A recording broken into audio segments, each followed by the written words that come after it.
Chicago, 1942. A packed auditorium falls into sudden silence as a young Soviet woman steps up to the microphone. She doesn't look like a soldier, certainly not like a killer. But the room has no idea who they are about to hear.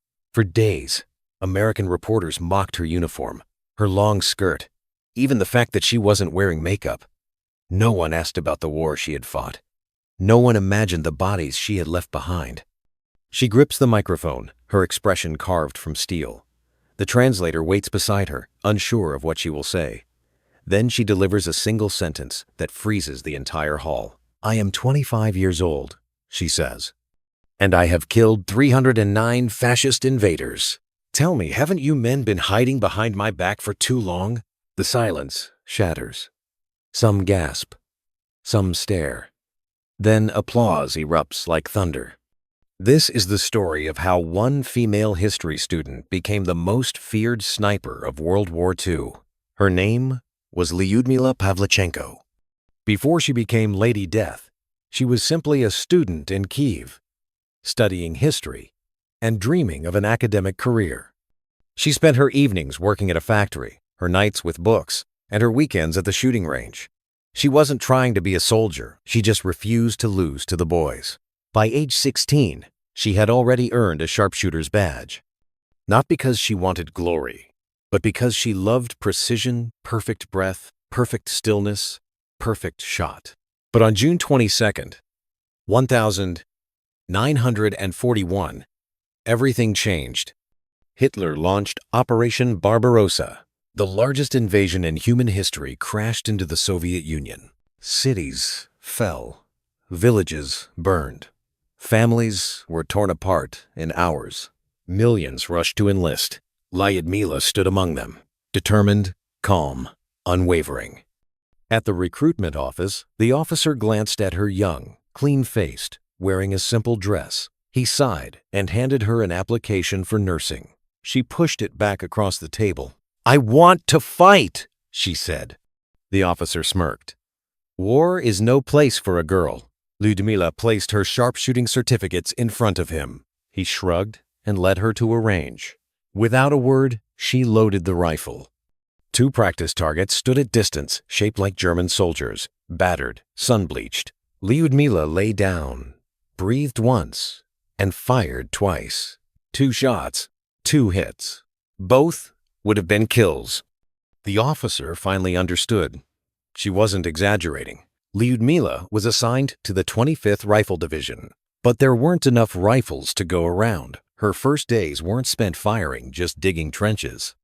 Then one afternoon, a shell hit near her unit. A wounded soldier shoved his Mosin Nagant rifle into her hands. "Take it. You're the better shot." She took position behind a dirt mound and spotted 2 German officers moving along a trench line. No one else had a clear angle. Lyudmila inhaled, steadied the sights, and squeezed the trigger. The first officer fell instantly. The second tried to run. He made it 3 steps before her. Second shot dropped him. That was the moment she crossed an invisible border. From student to sniper. In her diary, she later wrote, "I felt no triumph, only responsibility. I knew there would be many more. Where Anzide." And she was right. Those were just kills number 1 and 2 out of 309. Her unit was sent to defend Odessa, one of the most brutal early battles of the Eastern Front. The fields were flat. The air smelled of burning oil.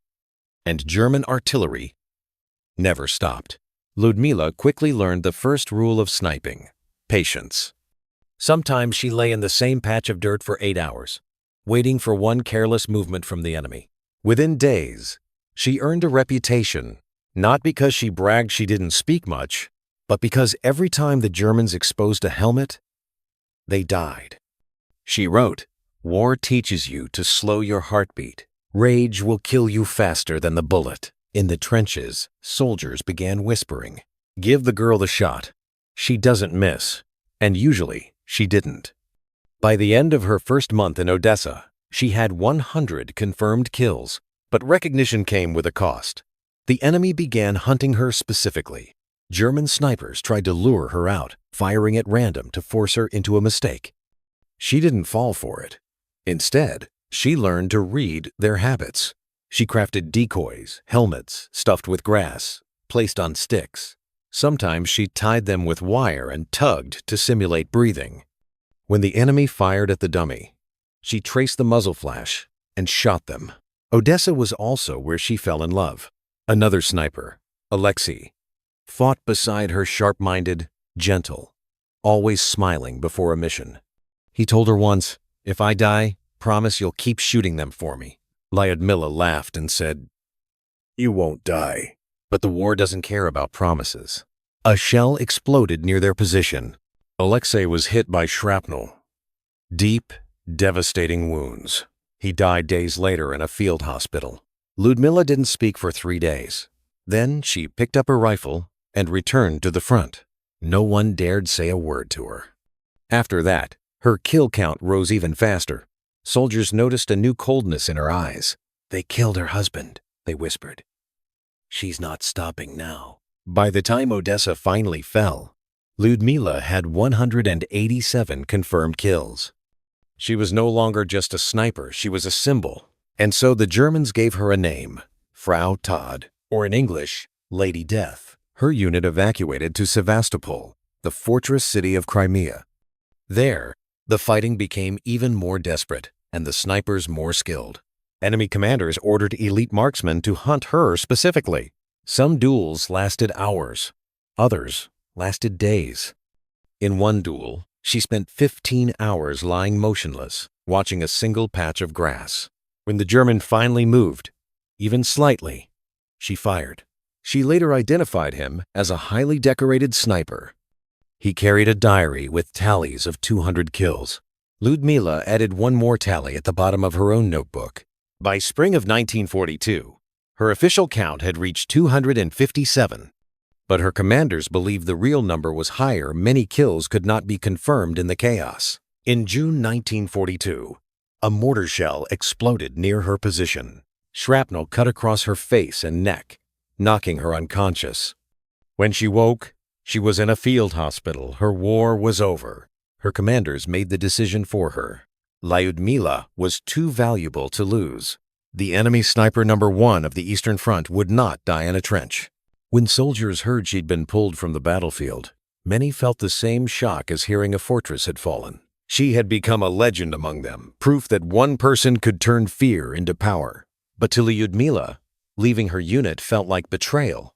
"Why save me?" she asked, "when so many of my comrades will die tomorrow?" The answer came from the highest ranks of Moscow. Her new mission was not to kill Germans. It was to save allies. She was flown to Moscow, then to the United States, as part of a Soviet delegation pleading for a second front in Europe. Her orders were simple: convince America that the USSR was bleeding to death. She arrived in Washington, D.C. in the summer heat. American crowds expected a monster, a giant, a hardened killer. Instead, they saw a quiet woman with a calm face and a bandaged jaw. President Franklin Roosevelt greeted her personally. Beside him stood Eleanor Roosevelt, who would become one of Lyudmila's closest friends. But the American press, they weren't interested in her 309 kills.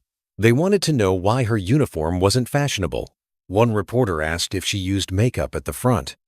Another asked about her underwear. Lyudmila stared at them, baffled at how trivial their questions were.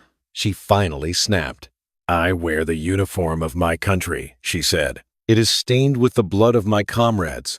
That should be enough." The press didn't stop. So Eleanor Roosevelt stepped forward, placing a gentle hand on Lyudmila's arm, guiding her through the storm with grace and quiet strength. Town after town invited her to speak. Some audiences were curious, others dismissive. Many simply couldn't believe a woman could be a sniper. But everything changed in Chicago. On that stage, under the hot lights, she finally decided to fight back. She looked at the crowd of able-bodied men, men who had never seen battle, never heard a mortar scream, never watched a friend bleed out in a trench. "I am 25 years old," she said, "and I have killed 309 fascist invaders. Tell me, haven't you been hiding behind my back for too long?" For a moment, no one breathed. Then the hall exploded in applause. The newspapers changed their tone overnight. America no longer saw her as a curiosity. They saw her as what she truly was. A survivor, a warrior, a symbol, a lovin', a known, a lovin'. Her speeches helped shift public opinion toward opening a second front. She spoke not with politics, but with the raw truth of war. When she finally left America, Eleanor Roosevelt accompanied her to the train. "I hope you find peace someday," the First Lady said. Lyudmila only nodded because she wasn't sure peace was possible for someone who had seen what she had seen. When Lyudmila returned to the Soviet Union, she was welcomed as a hero. But behind the ceremonies and medals, she carried something far heavier: memories she could not escape. She longed to return to the front, but doctors refused. Her wounds were healing, but her nerves were shattered from months of unbroken combat. Instead, she was assigned to train new snipers.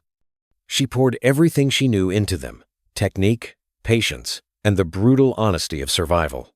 Her students adored her, not just because she was Lady Death, but because she taught them how to stay alive in a war designed to erase them. Some of her trainees later wrote, "She didn't teach us to kill. She taught us to outlive the men who wanted us dead." When the war finally ended in 1945, the world celebrated. But for Lyudmila, victory felt strangely hollow. The battlefield had given her purpose. Now, in the quiet streets of peacetime Moscow, she felt like a ghost wandering through someone else's life. Jobs came first at the Soviet Navy headquarters, then at the Committee of Veterans Affairs. But work could not silence the past. Nightmares followed her, faces she had shot, voices of comrades she couldn't save. The war had ended, but inside her, it continued. She once wrote privately, "You cannot kill 309 men and come home the same person." Despite the Iron Curtain, one friendship endured her bond with Eleanor Roosevelt. The two women corresponded for years. Eleanor often asked about her health, her life. Lyudmila rarely wrote about the war. She preferred to speak of books, travel, and teaching. In 1957, Eleanor visited Moscow. She insisted on meeting Lyudmila again after 15 years.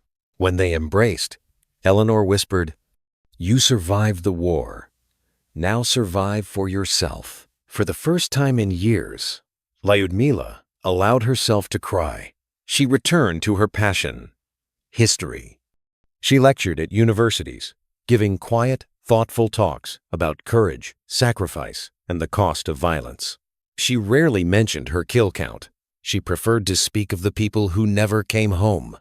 Her face grew softer with age, but the scar across her cheek remained a pale reminder of Sevastopol and the day she nearly died. Students often noticed her pause mid-sentence, as if listening to something only she could hear. Perhaps a memory, perhaps a warning. The press called her a war hero, but she knew the truth. Heroes were buried at Sevastopol, not living in apartments in Moscow. By the 1960 seconds, she struggled with depression, health issues, and the long-term effects of battle trauma. The war was decades behind her, but inside it never ended. She drank more, spoke less. Her world grew quieter each year. Still, on military holidays, veterans would visit her home, bringing flowers, stories, and respect. They treated her not as a legend, but as one of their own. She always welcomed them warmly, but afterward, she often sat alone by the window, staring into the distance of a war only she could still see. On the 10th of October 1974, Lyudmila Pavlichenko died of a stroke at the age of 58. She was buried in Moscow's famed Novodevichy Cemetery. Today, she is remembered as one of the greatest snipers in history, man or woman. A soldier who changed the way the world saw women in combat. Her rifle sits in museums. Her name appears in films, books, stamps, and war memorials. But none of those capture the real Lyudmila. The real Lyudmila was a scholar at heart. A young woman who wanted to study history until history demanded she pick up a rifle. She once said, "I am not a hero. I simply did what I had to do." But heroes rarely see themselves as heroes. And so her story endures, not because she killed 309 men, but because she proved that courage has no gender, and that even in the darkest moments of human history, a single determined soul can change the course of a war. Don't forget to hit subscribe to discover more untold stories of World War II.